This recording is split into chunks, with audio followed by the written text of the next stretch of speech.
Hello, welcome to another episode of Set Musings. So we're up to an interesting point. Last week we were looking at Magic Origins, and I suppose you could see that set as a dividing line between the 3-set per plot block paradigm and a move over to the 2-block paradigm with the release of Battle for Zendikar. So Battle for Zendikar was the first set in the first block of that 2-block paradigm, and core sets went away as a result. Of course, that was just for a certain period of time in Magic's history, and then we went over to, I suppose, what you could say is just single sets released one after the other, and then we saw the return of core sets at some point after this 2-block paradigm experiment. So that's the first thing. There's a lot to take in on this set from a lot of different angles.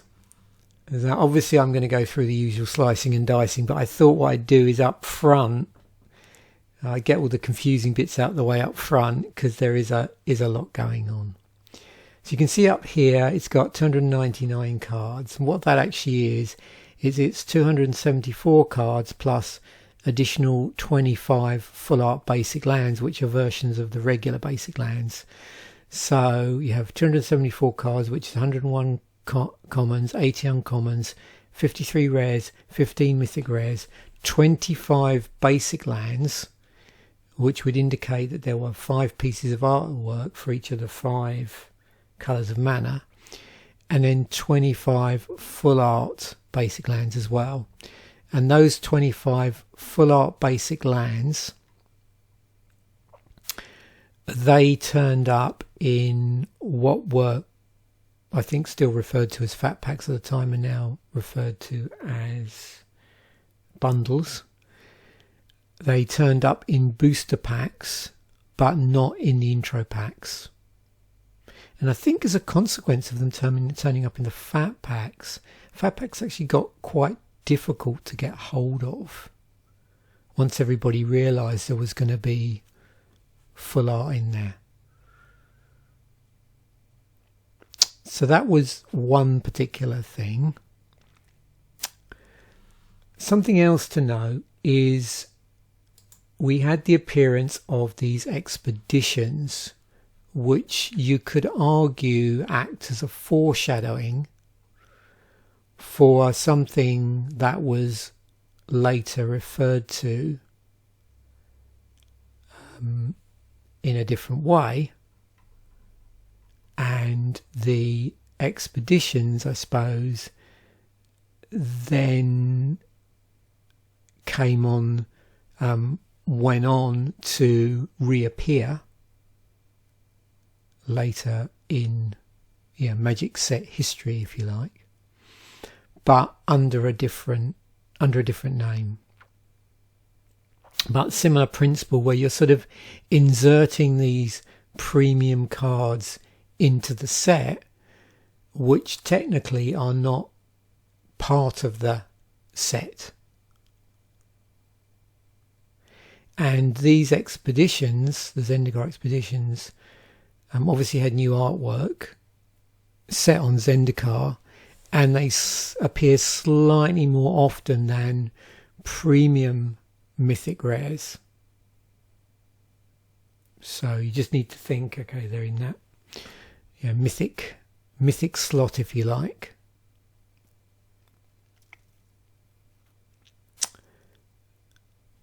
They're playable in limited and formats where they are already legal, because as you see, although these are basically dual lands here, if we look down, so they're all lands, they're all non-basic lands, but if you actually compare them to the lands that were actually in the set. So these are the dual lands here. Canopy Vista, Cinder Glade. Land. These are all rare rarities of rare or above. In fact, there were no mythic lands in the regular set. So just make a note here. So we can just see here we've got land, plains, island. If we go back, you can see there's an additional set of lands here. So we've got 25. So that would imply that we have 5 sets of land here. 5 sets of 5.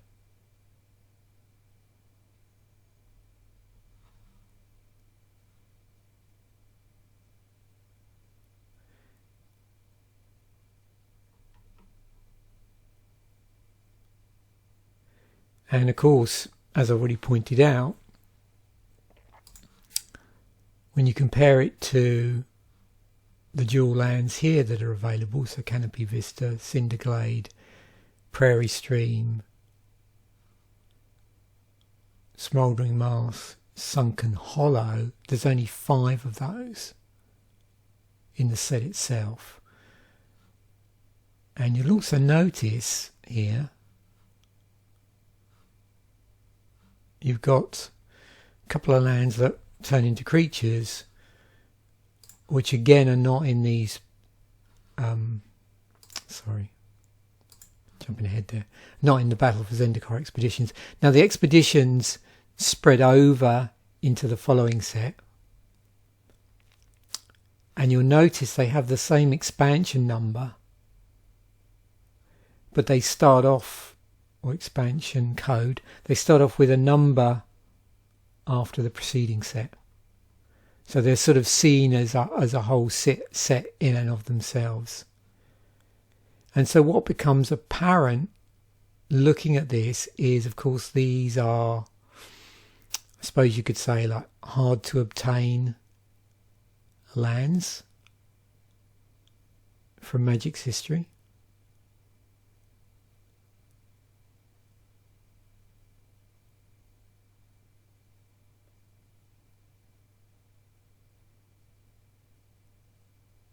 In addition to the lands that, or 5 of the lands that are featuring in the set itself. So that was another special thing about that particular, this particular set, inclusion of these. And it was ultimately, or it turned into the Masterpiece series, really. That's where it was going with that.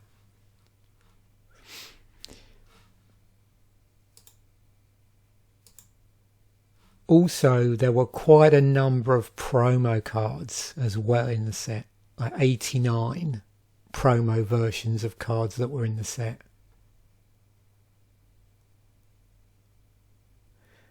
That were offered as, promos for various things, because and it was a sort of direction that, again, another direction that Wizards were going in with cards, alternative versions of cards, which have re-emerged in different guises.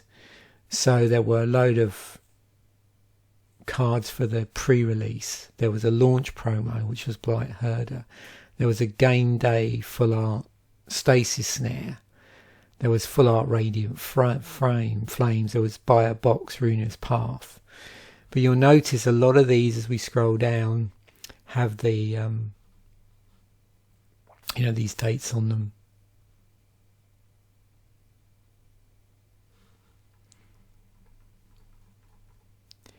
And the pre-release for this was this weekend, so that's where they tie in. So yeah, a lot of Battle for Zendikar promos. But with these, notice they have the regular set code on them. Okay, so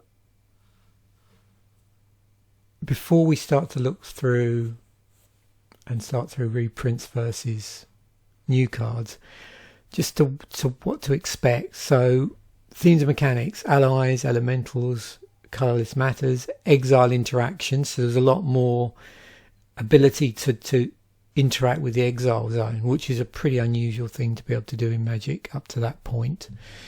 Keywords, abilities to watch out for: awaken, converge, devoid, ingest, landfall, and rally. Devoid made a major difference to the way color identity and various other things, or color identity versus the colors of a card and stuff like that, how that worked in the set, and you'll see in a moment why that's important, why I bring it up. But there was a particular keyword for that, which was devoid, and we'll see that in a moment when we go through the keywords. So 17 reprints here.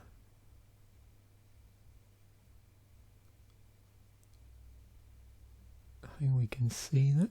There we go. And quite clearly,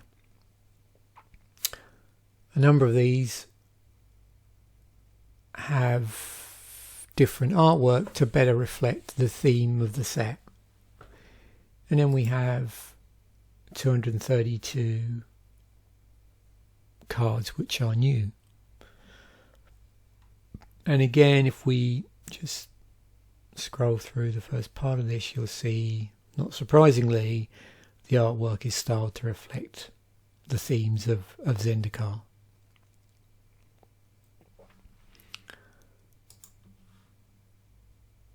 So you notice I like to do a few other special things here with the searches. So these are cards which are colourless to cast, but aren't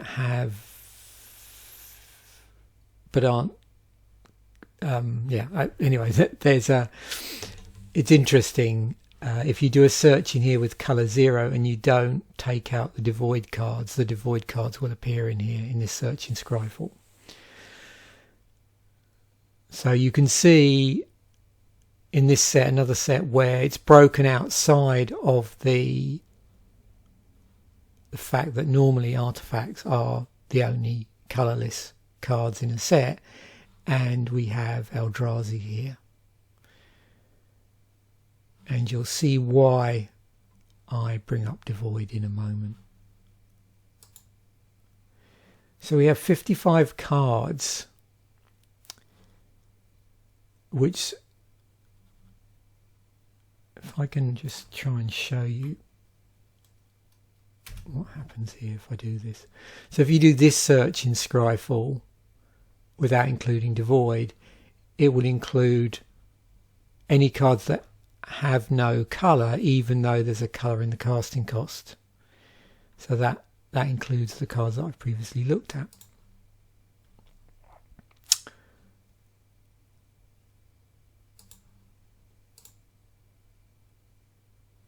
So if I do that, we should be back to where we were. 55 cards which have this devoid mechanic or devoid keyword. So this card has no colour.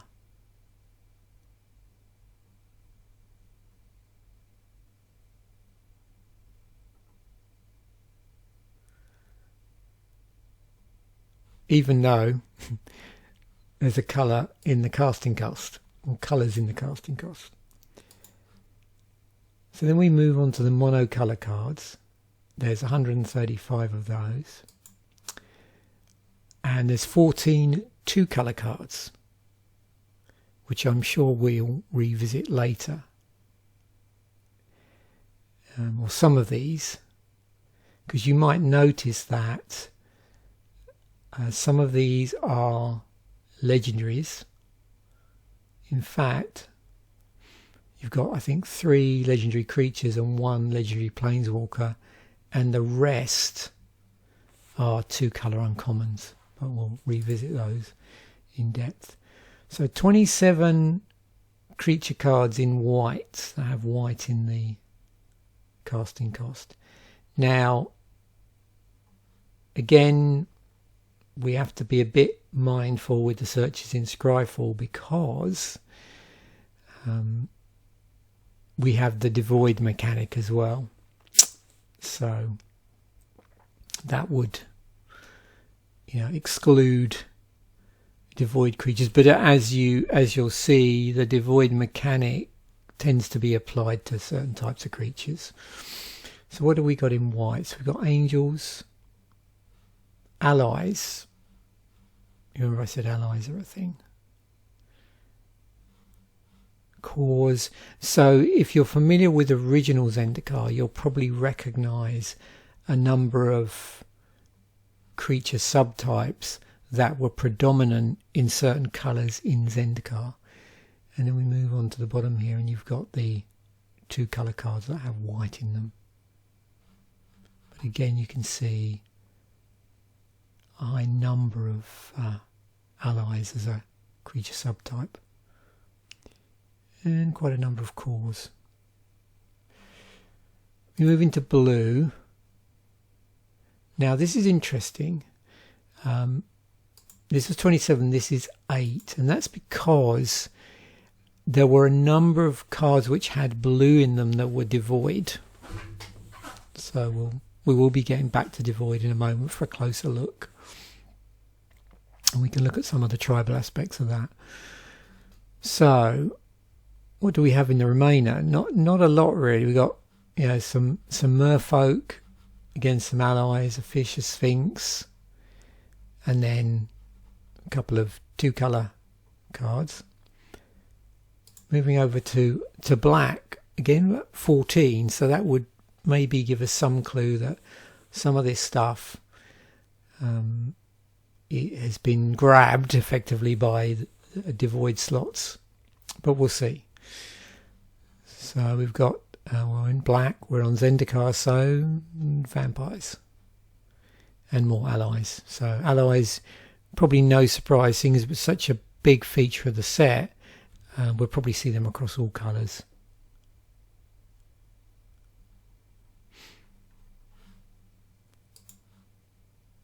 Red, 21 cards. So what do we have here? Phoenix, dragons, worms, more allies, some goblins. Not many, actually. And then a few 2 colour cards, elementals, angels, core ally, and a human soldier ally. Of course, they all shared the colour red. And then in green, 24 cards in green. So maybe what we're seeing here is that white and green were the least effective colours in terms of slots being grabbed by devoid, but we'll see in a moment. So that's initial impression.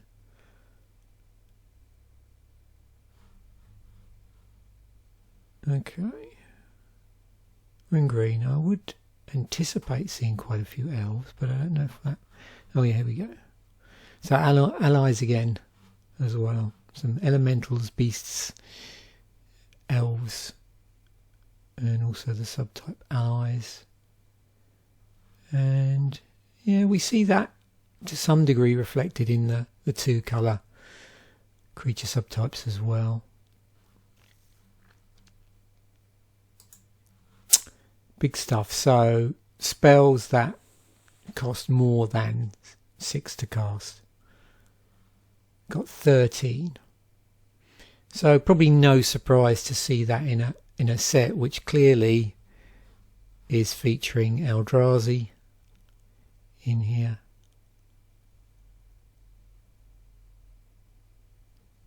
And there's Ulamog at 10.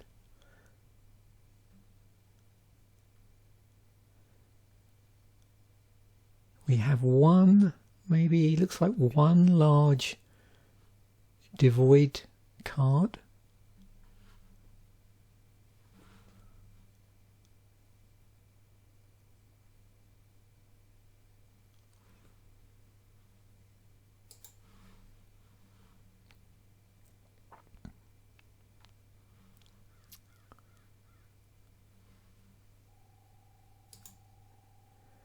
So 37 ally cards,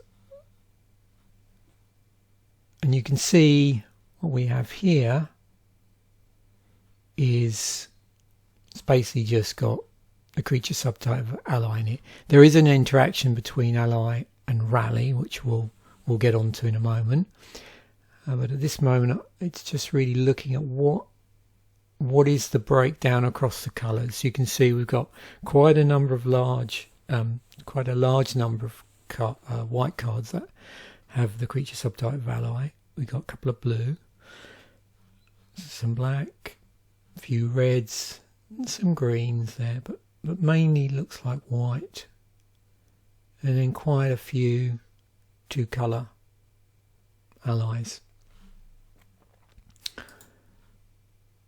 Also, there's an elemental thing going on, so we've got 8 elemental cards.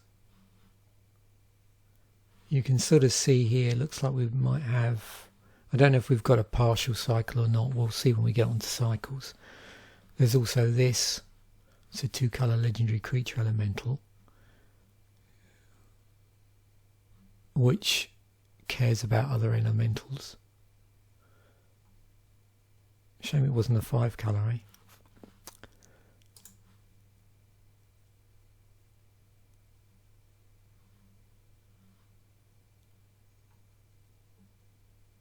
So this, you remember I said there was a colourless theme generally, so that's through both, you know, well, obviously through devoid, with the card having no colour. But if you do a search in Scryfall for cards that have no colour, then you get 105 cards, which are going to be a combination of things with devoid, Eldrazi stuff, and artifacts, basically. Interactions with exile. So here we're just doing a search to see the text that includes exile within it. Now, of course, these could be cards where you're just stuff is being moved to the exile zone instead of it, you know, when it dies, going to the graveyard. But that was important with certain cards moving into exile, because you can see here we've got cards which will interact with exile, stuff in exile. So when a Lugmog's Reclaimer enters the battlefield, you may put a card an opponent owns from exile into that player's graveyard. If you do, return target instant or sorcery card from your graveyard to your hand. So there was extra stuff here putting things into exile, and also certain cards that allowed you to interact with cards in exile in some way. Whereas in a lot of other sets, there would just be a one-way thing. Stuff goes into exile and that's it. It's not coming back.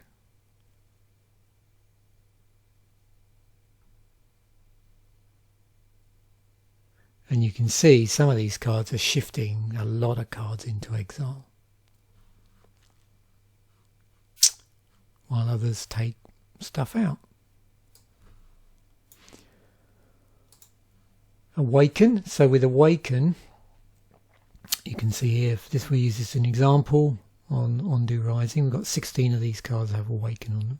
So Awaken 4 and a white. If you cast this spell for 4 and a white, also put 4+1/+1 counters on target land you control, and it becomes a 0/0 elemental creature with haste.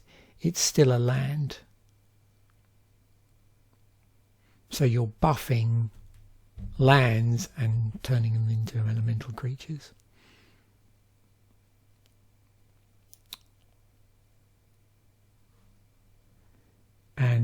obviously the number in the awaken signifies a number of +1/+1 counters, and then there's the cost to awaken it instead of casting it for its regular cost.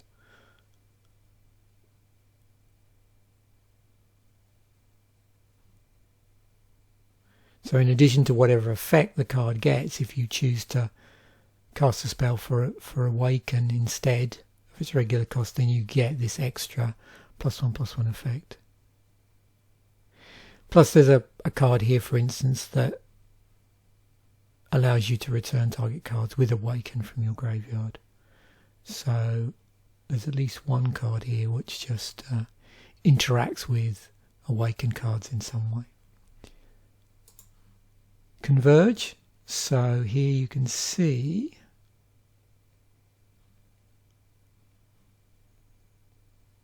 if you look at what's the similarity in the templating for Converge,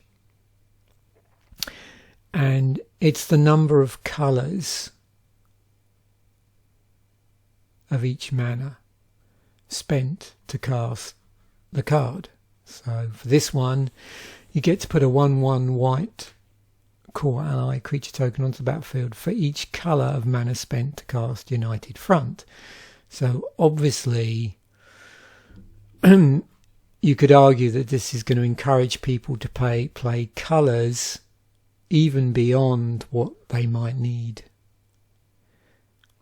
And the other thing to remember with this is obviously with some of these lower casting cost cards, there's a limit on how many different colours you're going to be able to leverage. I mean, this one, you know, if you were playing extra lands of a certain colour and you could make it work, you could get your Converge up to 4. So white would be 1 and then 3 other colours. This one, you could go full on Wooburg. So anything with 4 and another colour, or well, anything with 4 clear slots with a monocolour, then you get access to the full range of the colours and hence get the full Converge effect, if you like. Other instances where that would happen would be these ones, 3 and then 2 other colours could happen, or this X as well here. So this allows you to scale.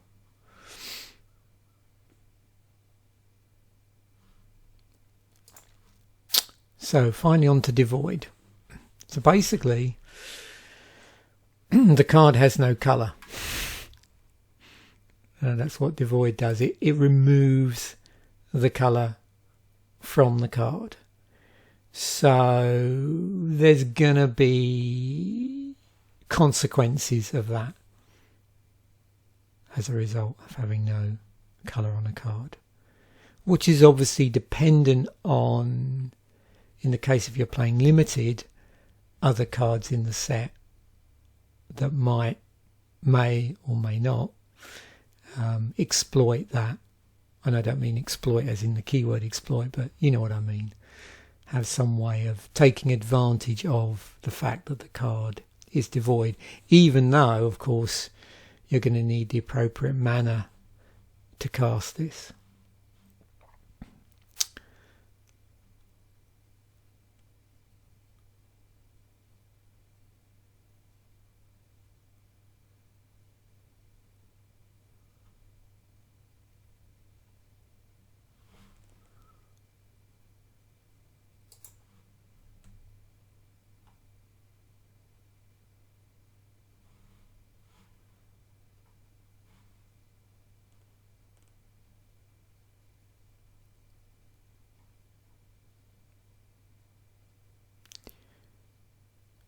Now I'm just checking the description here because it can get really confusing with this sort of stuff when you've got something you haven't seen before. So I just read out what it says on MTG Wiki. It says, Devoid was introduced in Dual Deck Zendikar versus Eldrazi. So before the set came out, because they often do that with those dual decks. And it was done as a preview for Battle for Zendikar. Because it is a characteristic defining ability, cards with Devoid are colourless at all times, including when not on the battlefield or outside of the game. However, devoid does not change a card's colour identity, which is defined as the combination of all colours indicated on the card.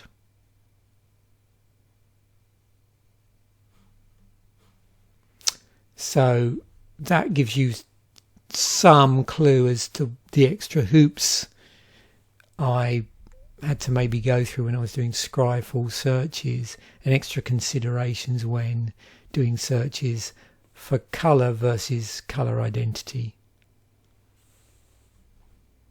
While functionally colourless, cards with devoid are numbered according to the colour of their mana cost. So when you looked at them in the set, where they were positioned had a relationship to other coloured cards, basically. Eldrazi Displacer is the only card with devoid that has white mana in its casting cost. And I can't even find it here.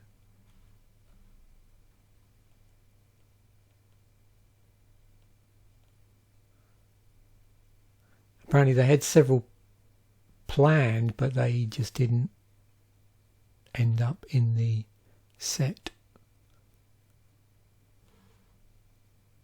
I wonder if that, I'm thinking about actually Eldrazi Displacer, I wonder if that's in the next set, because we're talking here about devoid generally.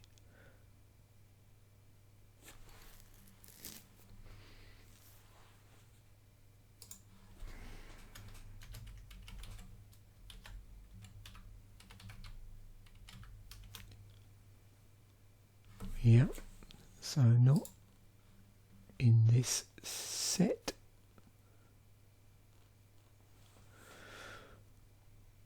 Not appearing in this set.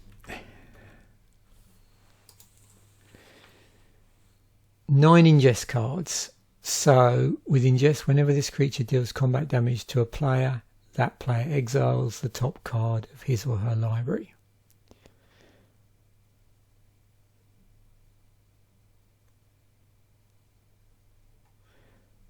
Now it feels I'm going a lot slower for this set, and that's because I'm having to really think.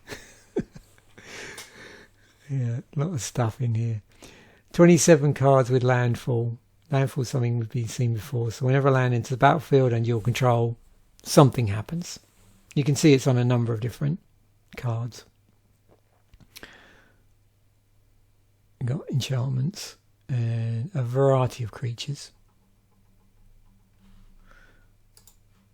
Rally. So whenever hero of Goma Fada or another ally enters the battlefield under your control, creatures you can control gain indestructible until end of turn. So what Rally does is it's sort of checking against the presence of allies, either the card itself or other allies, and then you get something. There's 14 of those. Retreat. Oh, so now we have retreat. So now we're on to the cycles in the set. So there was a cycle of retreats in here, and you can see with these they all have landfall on them,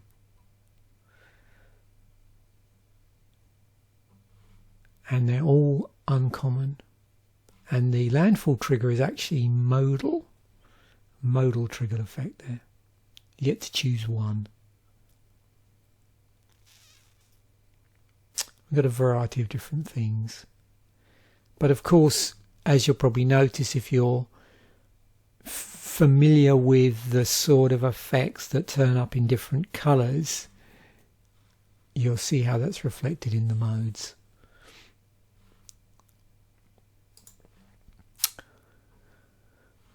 So there was a cycle of colour-specific landfall creatures.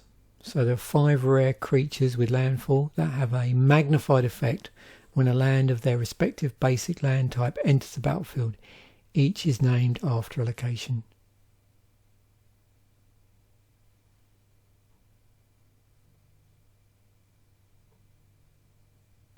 So Miria, Tazim, Gordraz, Akum and Oran Reef.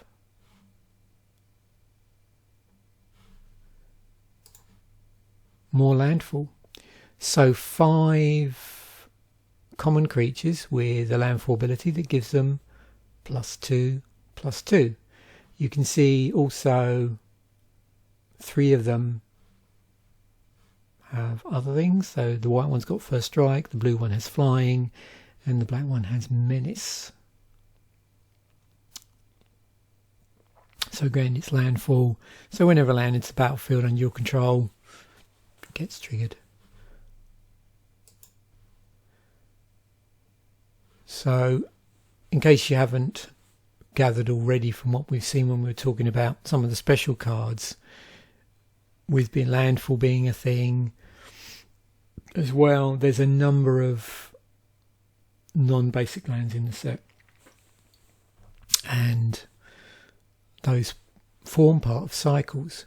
So we have these common tap lands, common feature lands, however you want to call them, that have an additional effect when they enter the battlefield and can be tapped for a certain colour of mana. So this is something we had seen before in Zendikar, and some of these in play might appear to be more useful than others.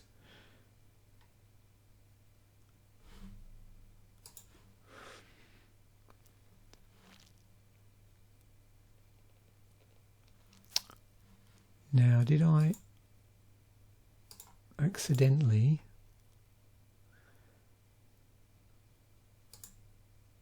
let me just bring up something, because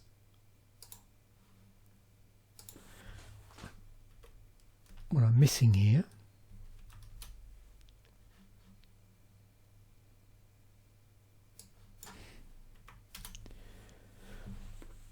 is the blighted lands. In case I didn't bring them up later on. So these were all uncommon. There was a 6th land that wasn't blighted at uncommon, which was Spawning Bed, which was Eldrazi themed. But for the blighted ones, you tap to add colourless for your mana pool for all of them, and then they have this additional coloured ability that can be activated. So on the white one, there's life gain. On the blue one, it's card draw. On the black one, it's sacrifice. On the red one, it's damage. And on the green one, it's searching for basic lands.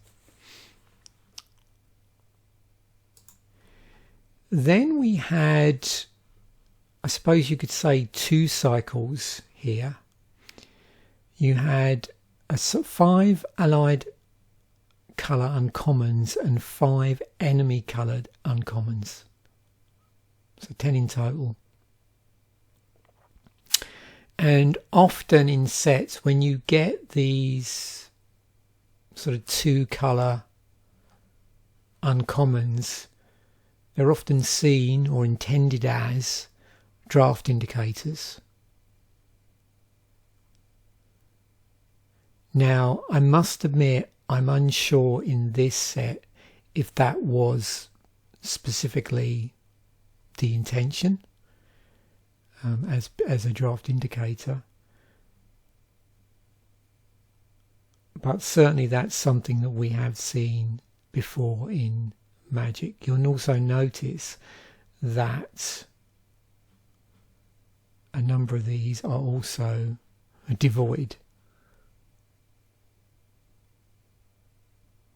So of the, I'm just trying to see if there's a, so here's, where are we? White, blue, blue, black. I'm trying to see if there's a pattern here. So 4 of these are devoid. Yeah, that one's allied. So is that. That's enemy. That's enemy. So 2 allied, 2 enemy.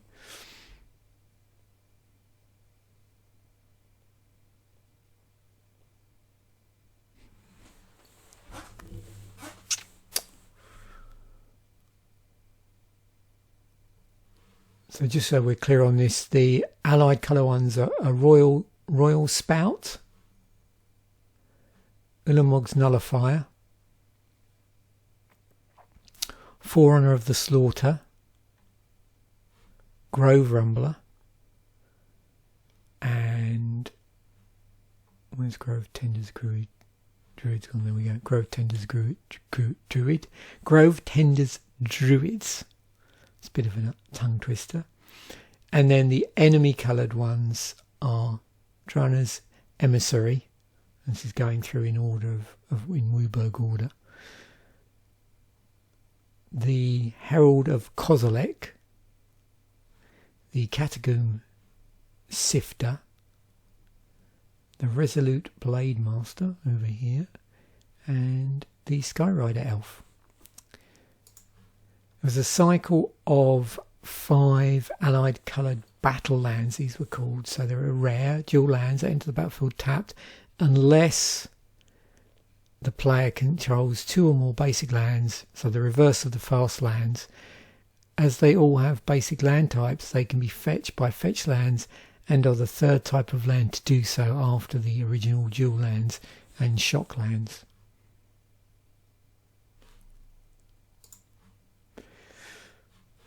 There was a dual pair in the set. Also, I haven't got them up here. There were a number. There was a mega cycle and a mega cycle. So there were an enemy coloured tap land. These creature lands. So Shambling Vent and Lumbering Falls were in this set, and then Wandering Fumarole, Hissing Quagmire, Needle Spires were in Oath. And then there was also a mega cycle revolving around Eldrazi Titans. So Ulamog the Ceaseless Hunger was in this set, and then we had Kozilek the Great Distortion in Oath of the Gatewatch, and then Umrakul. My pronunciation's terrible this morning. Emrakul the Promised Land in Eldritch Moon. Right, Mythics, 15 Mythics. So, do these break down nicely?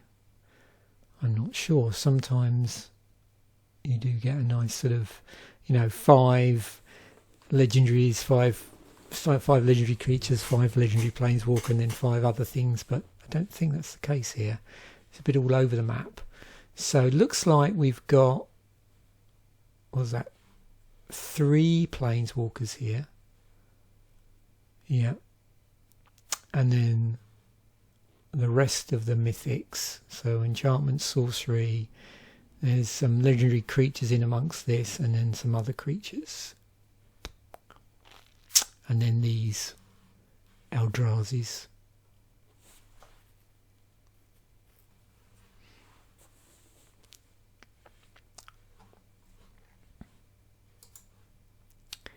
And our basic lands. So of course, big treat here, 50.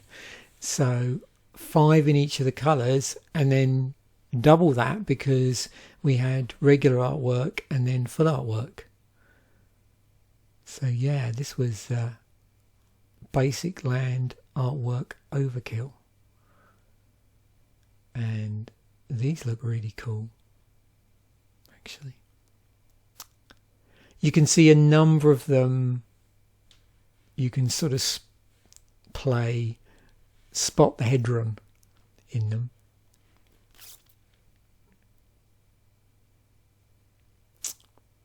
Whether or not they're there or not.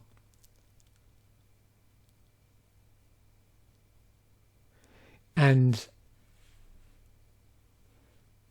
it looks like some of these, if they aren't indeed the same as some of the artwork from original Zendikar, certainly have echoes of it. Like I remember this sort of thing here. And for some reason this.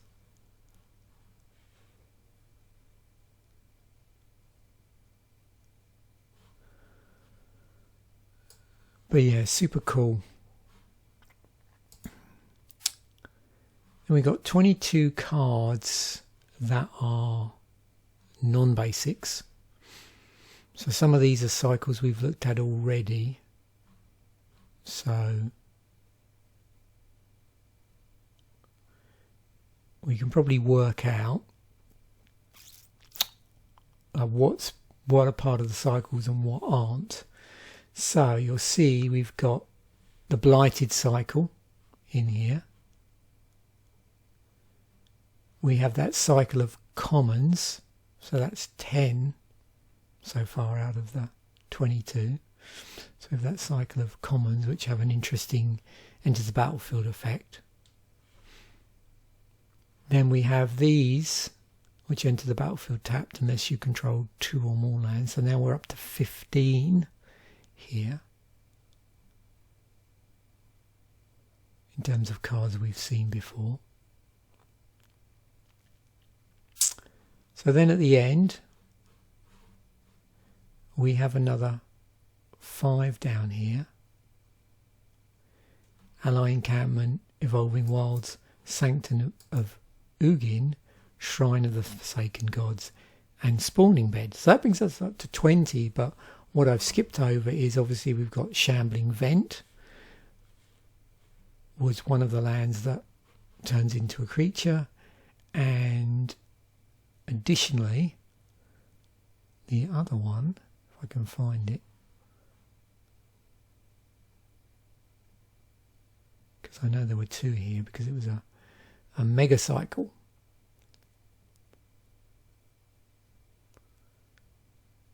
And I have, why can I not see that?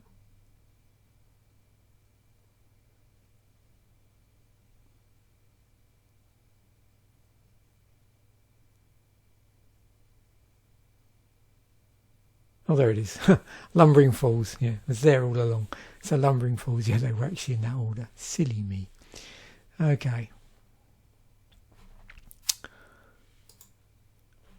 So we got legendaries. Now you'll notice when we were looking at legendaries generally and mythics, there were quite a number of Eldrazi's in there. So let's just revisit that. So I'm just going to change this, and I'll change it back because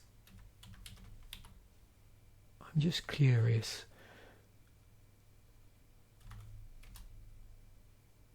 I can actually spell.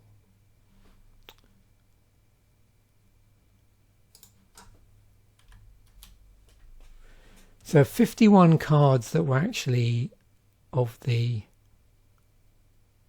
creature type Eldrazi, creature subtype Eldrazi, across various sort of colours. Did we see? I'm just again revisiting this and wondering whether there was any Eldrazi that wasn't devoid.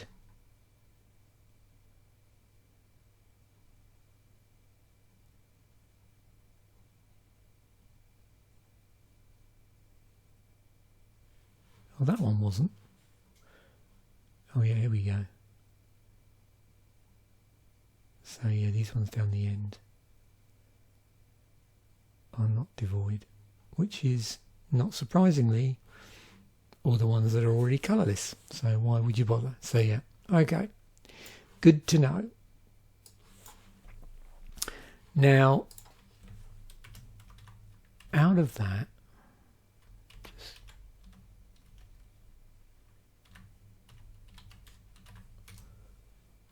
so just one Eldrazi legendary. Interesting.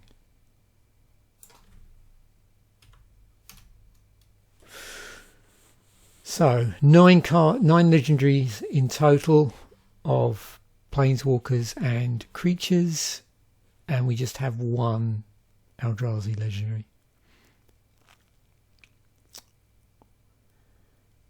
Now, none of these formed a cycle of any type. You had 3 legendary planeswalkers, 5 of the legendary creatures, but we got black, red, white, blue, red, green, red, white. So all over the map, colour-wise. So we're back to the creatures. 136 creatures in the set. 12 cards that are enchantments. And you can see there are a couple of devoid enchantments, but a large number, as we've already seen, of landfall enchantments compared to the total number of enchantments. Just 3 auras, and they all enchant creatures. There's none that enchant a land, which is interesting. 1 artifact creature, which is Pilgrim's Eye. As you can see, there's the original World Wake artwork. 3 pieces of equipment, so pretty low on the equipment side of things for this set.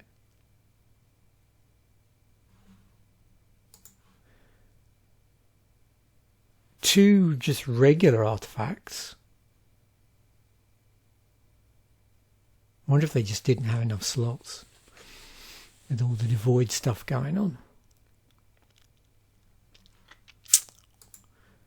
31 instants. So again, the usual sort of things we're seeing here. So in white, we've got hating on, attacking or blocking creatures, some asymmetric pump, some pump and damage prevention. I've got Awaken as staple to this with our damage prevention. Again, damage on, attacking or blocking creatures, destroying creatures greater than a certain power. Asymmetric pump with life gain in blue.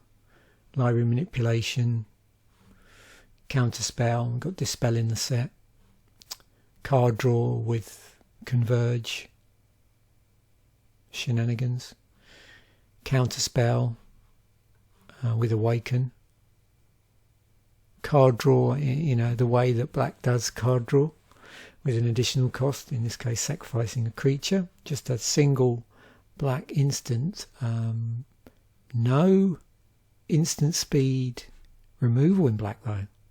Interesting. Probably see why in a moment. So in red, so conditional damage, yeah, there's a couple of conditional damage cards there actually, based on some other metric. Asymmetric pump, land destruction. So in green,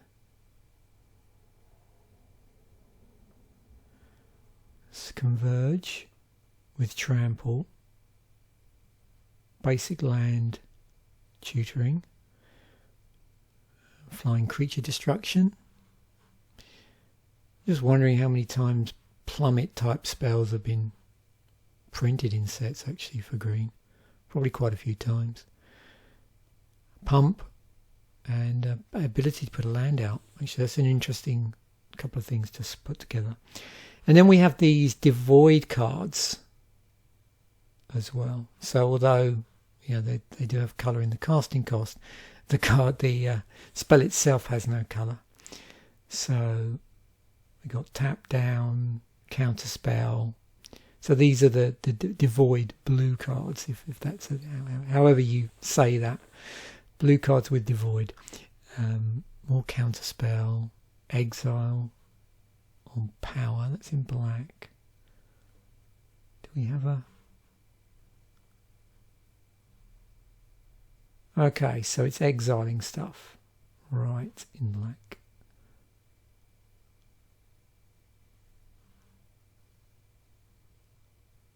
Oh, there's our usual red spell, but in a devoid slot for gaining control of a target creature. Fight, in a devoid slot. For green, interesting modal spell there at instant speed. Scour from existence, so this is our completely colourless removal spell which exiles a target permanent for 7, and then we've got Titan's Presence. More exile, so yeah, as I said at the start, there's quite a bit of exile stuff going on. Sorcery, 37 sorcery cards. So same sort of thing. You know, we've got fewer number of cards in each colour, doing the usual white things stapled together with set specific keywords and abilities and mechanics. And then once you get down to the end, we do have slightly more in black sorceries here, actually. So I'm wondering how many of these slots are going to be left to have, yeah, devoid and colourless. Well, there's a few. So yeah, really fascinating how they've sliced this up. So in white, what we got? Lifelink with Awaken. So yeah, a lot of Awaken stuff here in white. That's sorcery speed. Destroy non-land creatures. Destroy target tap creature. Tokens in blue. Card draw with Converge. Bounce. More card draw with Awaken. Gain control spell with Converge. Extra turns, part the veil in blue. Tap down in blue. Scry in blue. Destruction in black. Sorcery speed, destruction in the form of bone splinters, but you have to sacrifice a creature as an additional cost. Depletion spell, -5/-5 for 4 and a black. Demon's Grasp. A graveyard. Return 2 cards. Discard. Card draw at the expense of life, tied in with Converge. There's a mass -2/-2 spell in the form of Rising Miasma. Way of destroying a target creature or planeswalker at sorcery speed in black for 1 and 2 black, and then stapled together with Awaken. 1 damage spell with Awaken. X damage spell, but based on Converge for 2 and a red, and then the actual X damage spell, Rolling Thunder for X and 2 red. Tokens, counters, Earth and Arms. This is renewal, so that's basic land. Oh, here's our artifact enchantment and land destruction in green, reclaiming vines for 2 and 2 green. There's more land tutoring here. Actually, no. So this is different. Seek the Wilds. Look at the top 4 cards of your library. You may reveal a creature or land card from among them and put into your library. Put the rest on the bottom. Into your hand. Put the rest on the bottom of your library in any order. Oh, here we are. Sylvan Scrying. That's the one. That's search your library for a land card. Okay. Bounce back to hand. Interesting interaction there with allies on March from the Tomb. Oh, that's good. Bring to light. Interesting tutoring. And then our devoid stuff.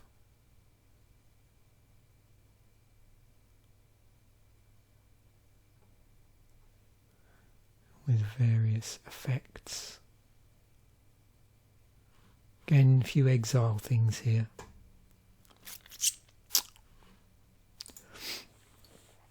Okay, so back to the set as a whole.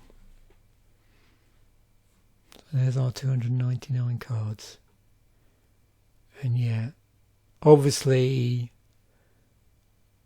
you know, if you see these colourless cards first, when you're looking through this, yeah, it's very clear that Eldrazi is a thing.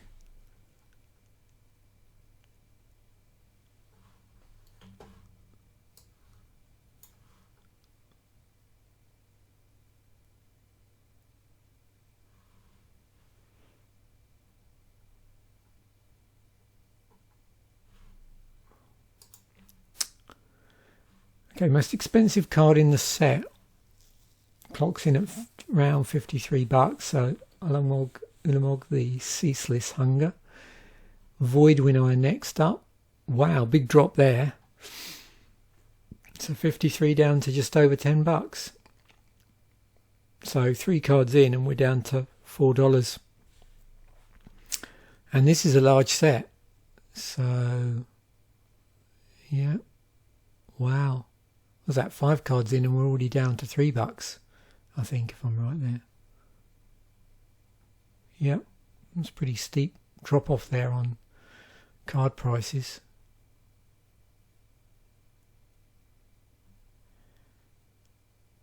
Doesn't look like many of these were reprinted in any hurry.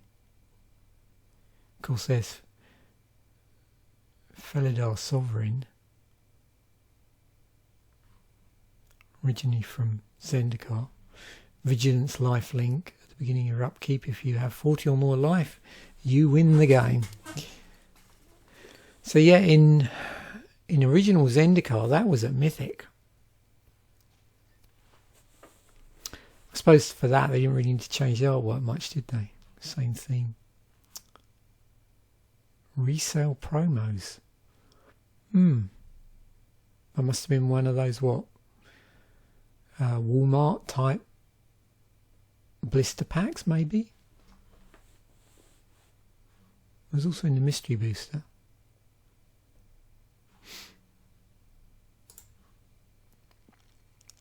Right. Now moving on to the EDH rec ranking. So this is all in order of ranking for cards that are not reprints. So you probably won't be surprised to see that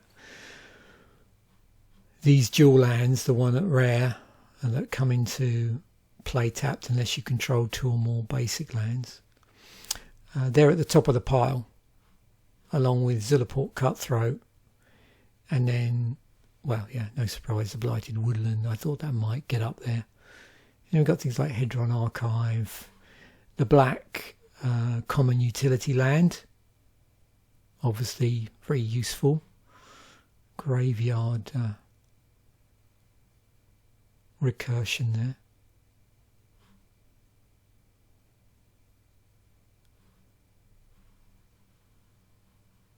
And here's our sort of top ranking in terms of EDH legendary creature, which is Omnath.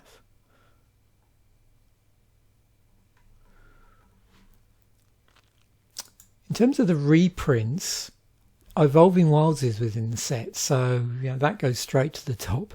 And we've got Dispel. Sylvan Scrying is a reprint from Mirrodin, also in 10th edition, and did crop up in Time Spiral Remastered as a reframed card. That's pretty cool artwork, actually.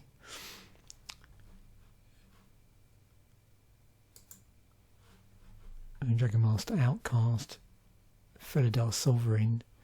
So yeah. So as we move to where I've mashed them together, it'd be interesting to see where the two sort of slot in with one another. So what bubbles up to the surface. So let's just try and commit the top 4 to memory. So a couple of dual lands, Zulaport, and then the Prairie Stream in terms of our reprint. Our stuff that's not reprints, and then Evolving Wilds, Dispel, Sylvan Scrying, and Dragon Master Outcast, which are our reprints. How do they weave together? So Evolving Wilds goes straight to the top. We have the non-reprints doing pretty well before we see the Dispel.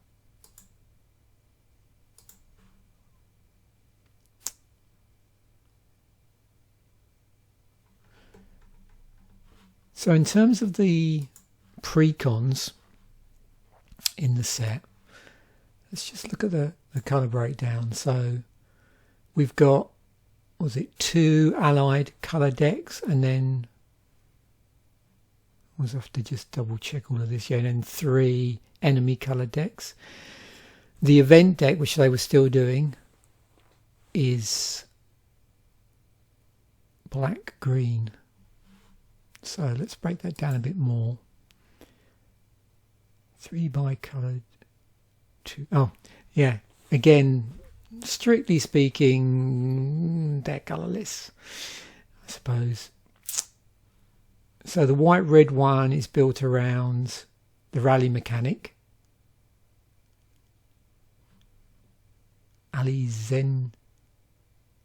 Zendikari. So allies and rally. And we've got Hero of Gomafada and Angelic Captain. And that was white-red. Swarming Instincts, colourless because of Devoid. But the mana base is actually blue-green with some fixing. We've got Skyline. Well, actually, no, sorry. There's our fixing, Evolving Wilds. We've got Blighted Cataract and Skyline Cascade, also providing a bit of utility there. This uses Eldrazi Scion tokens and the Devoid mechanic. So there were some Scion tokens in the set. There you go, there's one card with it on. So into the battlefield, put a 1/1 colourless Eldrazi Sign creature token onto the battlefield. It has sacrificed this creature. Add 1 to your mana pool. So it was a bit of a different thing than what we'd seen in the previous Zendikar set. Okay. Drowner of Hopes, or Drowner of Hope, and Desolation Twin. Call of Blood. White-black, life gain and alternate win condition with Philidar Sovereign.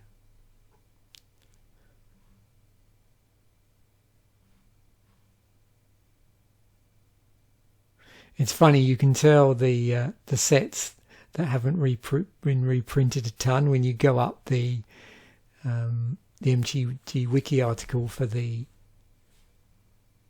precons, and you see that all of them have, or quite a lot of them have, the set symbol, which means it's never been reprinted in a later set because it always looks at the latest cards. So what do we got here? Defiant Bloodlord, Philidar Sovereign, Philidar. Eldrazi Assault, another colourless one, but the mana base is black-red. We've also got Looming Spires in here for utility. We've got Evolving Wilds, and in Blighted Fen, more utility. So it looks like they're using, well, they need to, Evolving Wilds as the mana fixing. This one uses Devoid and Ingest mechanics and centres around Eldrazi. Barrage Tyrant and Serpentine Spike. Zendikar's Rage, red-green, landfall. Again, you can sort of see there the sort of card specific for the set. Mana base. And we have Oran Reef Hydra and Nissa's Renewal. So the event deck. So when these came out, basically anything that was legal in standard would be fair game for the event deck. You can see there's our mana base. So sort of drawing on some cards from previous sets where necessary. Obviously it's event deck, so